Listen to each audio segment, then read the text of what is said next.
Au nom du Père et du Fils et du Saint-Esprit, Amen. Les bénis de mon Père, bonjour. Bienvenue à cette nouvelle journée de méditation où nous sommes lundi de la 12e semaine du temps ordinaire. N'oublions pas les bénis de mon Père que nous sommes toujours en train de lire les textes de l'année Père. Et aujourd'hui, particulièrement, nous aurons deux textes. Et j'imagine qu'hier, chacun de nous sommes tous allés à l'église célébrer avec nos frères et sœurs le 12e dimanche du temps ordinaire. Et nous avons profité, rappelons-nous, pour célébrer la fête des pères. Je renouvelle ainsi ma sympathie et mes prières à l'égard de tous les pères du monde entier, eux à qui Dieu a confié une mission particulière. Rappelons-nous ce qui se trouve dans le livre de Genèse chapitre 1, le verset 28. Allez dans le monde entier, remplissez la terre et soumettez toutes choses. Avec ces recommandations, Dieu donne ici à l'homme la responsabilité de participer à l'œuvre de sa création. Et Dieu fait ici de l'homme un acteur privilégié dans le mystère du salut. Et les pères occupent donc une place de choix dans la réalisation de ces recommandations de l'Éternel des armées. Hier, c'était le premier jour de la semaine, le 8e jour de la semaine, le jour où le Christ est ressuscité d'entre les morts. Nous sommes allés, j'imagine, les uns et les autres, célébrer avec nos frères et sœurs. Ou alors nous avons participé aux célébrations avec les différents médias sociaux qui sont offerts à nous à l'heure actuelle. Même si nous le savons, nous allons progressivement vers le déconfinement dans plusieurs territoires, plusieurs lieux à travers le monde. Hier, la première lecture était tirée du livre du prophète Jérémie au chapitre 20, les versets 20 à 13, dans lequel le prophète Jérémie parlait de la dénonciation et de dénoncer tout ce qui est comme calomnie dans la foule et dans le peuple. Le bien de mon Père, l'une des choses qui cause la désolation dans notre milieu, c'est bien la calomnie, la déformation, la désinformation, la transformation et tout ce qui peut entraîner le corollaire et les conséquences. Eh bien, mon Père, il est donc mieux, comme nous pouvons le voir dans la première lecture, que Dieu a délivré le malheureux de la main des méchants et de nous confier et toujours à Dieu, lui qui est le seul justicier et le vrai juge. Le psaume était tiré du psaume 68, dans lequel on disait « Dans ton grand amour, Dieu répond-moi ». Oui, il est bon que lorsque nous adressons à Dieu, qu'il nous apporte les éléments de réponse. La deuxième lecture était tirée de la lettre de Saint Paul apôtre aux Romains, au chapitre 5, les versets 12 à 15, dans lequel Saint Paul, le prophète des nations, écrivait que le don gratuit de Dieu et la faute n'ont pas la même mesure. Oui, les bénis de mon Père, le don de Dieu est un don total. Dieu nous aime à tel point qu'il a envoyé son Fils, et son Fils s'est aussi donné de façon totale à chacun de nous en mourant sur la croix pour acheter nos fautes. Cela n'a pas de mesure. Comparé à nos différentes fautes et manquements, dont Dieu ne regarde pas tellement, regarde notre cœur et scrute notre cœur.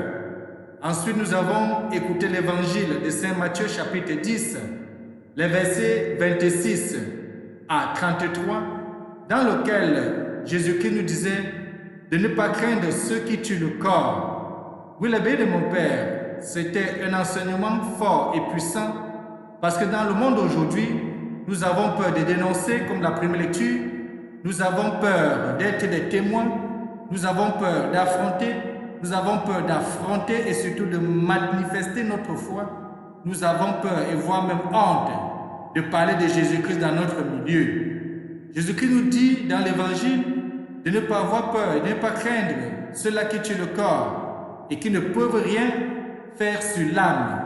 Et cela nous permet de comprendre bien sûr que le corps est poussière, que ça peut devenir poussière, mais l'âme qui vient de Dieu continue son cheminement, continue et retourne d'où il est venu. Alors, il est bien de mon Père de préserver notre âme et de continuer à vivre en communion avec l'Éternel des armées. Aujourd'hui, donc, lundi, nous allons continuer, bien sûr, cette méditation avec deux textes qui nous sont donnés. Nous allons continuer la lecture du deuxième livre de Rois, au chapitre 17, les versets 5 à 18, dans lequel nous allons voir le mépris des lois données par Dieu et l'alliance établie avec lui pour Israël. Cette désobéissance à Dieu entraînera d'ailleurs la conquête, la domination du royaume et même la déportation d'une partie du peuple. Et ensuite, nous allons continuer la lecture de l'évangile de Jésus-Christ selon saint Matthieu, au chapitre 7, des versets 1 à 5, où Jésus s'insurge contre l'hypocrisie dans laquelle nous sommes souvent plongés, où c'est toujours l'autre qui est problème et non nous-mêmes. Tout ce qui arrive de mal, c'est toujours l'autre. Nous ne nous questionnons pas pour voir notre part de responsabilité. On s'occupe de la paille dans l'œil de l'autre et nous ignorons la poutre qui est dans notre propre œil. La bénédiction de mon Père, ouvrons dans nos cœurs, mais surtout, apprêtons les différents textes bibliques pour la méditation d'aujourd'hui. Bienvenue. Comment ne pas te louer? Comment ne pas te louer? Comment ne pas te louer? Seigneur Jésus, comment ne pas te louer? Comment ne pas te louer? Comment ne pas te louer? Seigneur Jésus. Comment ne pas te louer, Seigneur, toi qui nous as permis, durant une année, jour pour jour, de rester en communion avec toi. Tu nous as accordé la santé, tu nous as inspirés et tu as mis sur notre chemin des personnes et des hommes qui pouvaient nous conseiller, nous orienter et nous aider à être au présent de ce monde de ton visage et de rendre ta parole accessible à un grand nombre de personnes. Prions le bien de mon Père. Tu demandes à l'humanité, Dieu créateur, de se perfectionner de jour en jour et d'achever par son travail l'œuvre immense de la création. Aide-nous à faire que tous les hommes aient des conditions de travail qui respectent leur dignité, qu'en s'efforçant d'améliorer leur propre sort, ils agissent avec un esprit de solidarité et de service. Et nous te bénissons pour cette nouvelle semaine que tu nous donnes. Prends le contrôle de tout ce que nous allons vivre. Bénis nos mains que nous voyons le fruit de nos travaux. Verse nos pas, protège-nous contre nos ennemis visibles et invisibles. Nous te rendons grâce, Père très saint, de cette année que tu nous as permis de voir et de célébrer avec toi une année de méditation, une année de communion parfaite avec toi, une année de partage de la parole avec nos frères et sœurs à travers le monde et de rester fidèle à ton enseignement. Toi qui nous demandes de rester éveillés et de prier, de demeurer vigilants parce que le malin rôde et prêt à nous dérober. Nous t'avons prié par Jésus-Christ, ton Fils bien-aimé, lui qui vit et règne avec toi dans l'unité du Saint-Esprit, Dieu pour des siècles et des siècles. Amen. Ouvrons chacun de nous 2 Rois, chapitre 17, les versets 1 à 18. Bonne lecture. Psaume 59. Au chef des chantres, ne détruis pas. Hymne de David, lorsque Saül envoya cerner la maison pour le faire mourir. Mon Dieu, délivre-moi de mes ennemis. Protège-moi contre mes adversaires. Délivre-moi des malfaiteurs et sauve-moi des hommes de sang. Car voici, ils sont aux aguets pour m'ôter la vie. Des hommes violents complotent contre moi, sans que je sois coupable, sans que j'aie péché, ô Éternel. Malgré mon innocence, ils courent, ils se préparent. Réveille-toi, viens à ma rencontre et regarde. Toi, Éternel, Dieu des armées, Dieu d'Israël, lève-toi pour châtier toutes les nations. N'aie pitié d'aucun de ces méchants infidèles. Ils reviennent chaque soir, ils hurlent comme des chiens, ils font le tour de la ville. Voici de leur bouche, ils font jaillir le mal, des glaives sont sur leurs lèvres, car qu'est-ce qui entend? Et toi, Éternel, tu te ris d'eux, tu te moques de toutes les nations. Quelle que soit leur force, c'est en toi que j'espère, car Dieu est ma haute retraite. Mon Dieu vient au-devant de moi dans sa bonté. Dieu me fait contempler avec joie ceux qui me persécutent. Ne les tue pas de peur que mon peuple ne l'oublie. Fais-les errer par ta puissance et précipite-les, Seigneur. notre bouclier. Leur bouche pêche à chaque parole de leurs lèvres. Qu'ils soient pris dans leur propre orgueil, ils ne profèrent que malédiction et mensonges. Détruis-les dans ta fureur, détruis-les, et qu'ils ne soient plus, qu'ils sachent que Dieu règne sur Jacob jusqu'aux extrémités de la terre. Ils reviennent chaque soir, ils hurlent comme des chiens, ils font le tour de la ville. Ils errent çà et là, cherchant leur nourriture, et ils passent la nuit sans être rassasiés. Et moi je chanterai ta force dès le matin, je célébrerai ta bonté, car tu es pour moi une haute retraite, un refuge au jour de ma détresse, ô ma force. C'est toi que je célébrerai, car Dieu, mon Dieu tout bon, est ma haute retraite.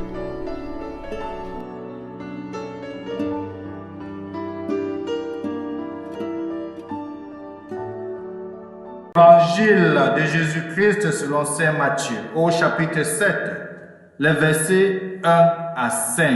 En ce temps-là, Jésus disait à ses disciples, « Ne jugez pas pour ne pas être jugés. De la manière dont vous jugez, vous serez jugés. De la manière dont vous mesurez, on vous mesurera. Quoi? Tu regardes la paille dans l'œil de ton frère et la poutre qui est dans ton œil, tu ne la remarques pas? Ou encore, comment vas-tu dire à ton frère, laisse-moi enlever la paille de ton œil, alors qu'il y a une poutre dans ton œil à toi? Hypocrite, enlève d'abord la poutre de ton œil, alors tu verras clair pour enlever la paille qui est dans l'œil de ton frère. Acclamons la parole de Dieu. Louange à toi, Seigneur Jésus-Christ. Regarde la paille dans ton œil. Le béni de mon Père, la calomnie, la médisance, qui n'en a pas souffert? Peut-être toi qui m'écoutes aujourd'hui, tu as fait l'objet de calomnie, traîné dans la boue, ta dignité, ta personnalité bafouée. Mais qui en toute conscience peut prétendre n'en avoir jamais usé? Le roi David que nous connaissons bien, un roi bien connu au niveau d'Israël, son royaume était prospère, craignait tellement de pécher par sa langue qu'il demanda à Dieu de mettre une garde à sa bouche et une sentinelle à sa langue. Et dans sa sagesse, Dieu a placé notre langue dans cette sorte d'enclos qu'est la bouche. Mais elle, si prompte à s'échapper pour cracher son venin, que le psalmiste, pour pouvoir la maîtriser, doit demander du renfort à Dieu.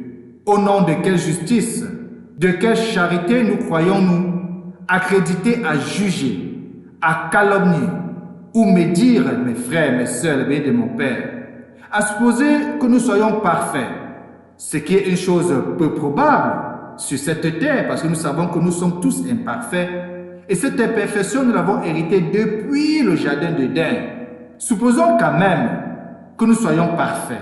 Nous devons savoir que la perfection englobe l'humilité, c'est-à-dire l'indulgence, le pardon, la prière pour soutenir les pécheurs, c'est-à-dire dont nous faisons partie, parce que nous sommes des pécheurs. L'aide spirituelle et les conseils charitables font aussi partie de cette perfection. Dans la parole de Dieu, dans la Bible, un des apôtres de Jésus-Christ, qui était d'ailleurs considéré comme l'aîné des apôtres à l'époque, Saint Jacques, n'a pas craint d'affirmer qu'un homme qui n'avait pas péché par sa langue était un saint.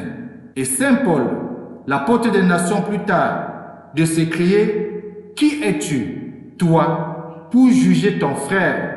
Et notre pape va aller très loin. Le pape François, rappelons-nous, lorsqu'il va revenir de Gênes de Rio dans l'avion, quand on va lui poser une question, il va dire « Qui suis-je? Qui suis-je pour condamner? Qui suis-je pour juger? Qui suis-je » Nous devons aussi, les biens de mon Père, chaque fois avant d'avancer une parole, nous demander « Qui suis-je » parce que notre langue est comme une gâchette. Lorsqu'on a pesé dessus, la balle sort, on ne peut plus la retenir. Ce qui sort de notre bouche, nous ne pouvons plus la remettre à l'intérieur. On va vous dire, excuse-moi, c'est parce que je voulais dire, mais le mal est déjà commis. Ça demande donc le discernement dans ce que nous disons.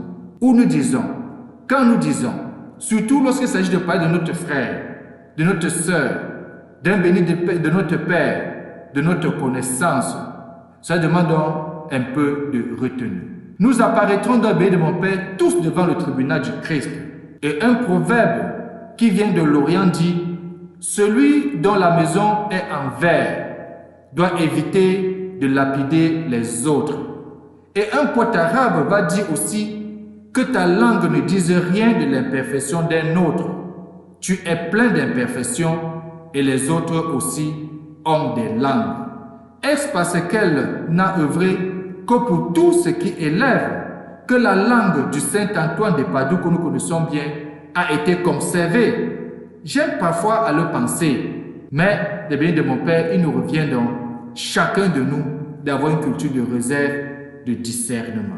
De ne pas être hypocrite comme Jésus traite dans l'évangile. Il dit hypocrite, enlève d'abord la poutre de ton œil, alors tu verras clair pour enlever la paille qui est dans l'œil de ton frère.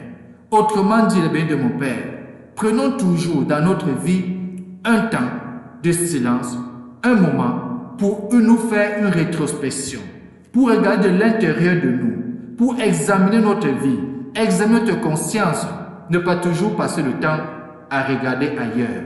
Le seul jugement sévère que nous sommes habilités, ou plutôt que nous avons le devoir de formuler, ne doit porter que sur nous-mêmes. Oui, sur nous-mêmes.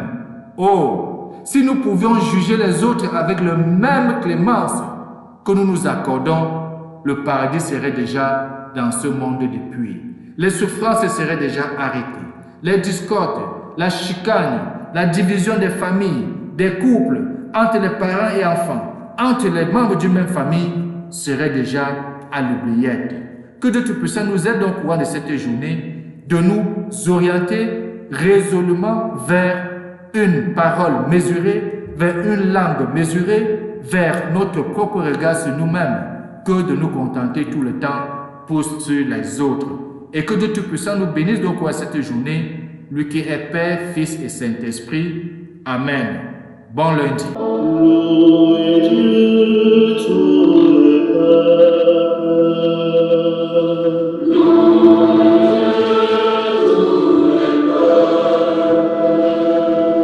Chantez sa grande gloire. Chantez sa grande gloire. Oui, notre Dieu nous aime. Son amour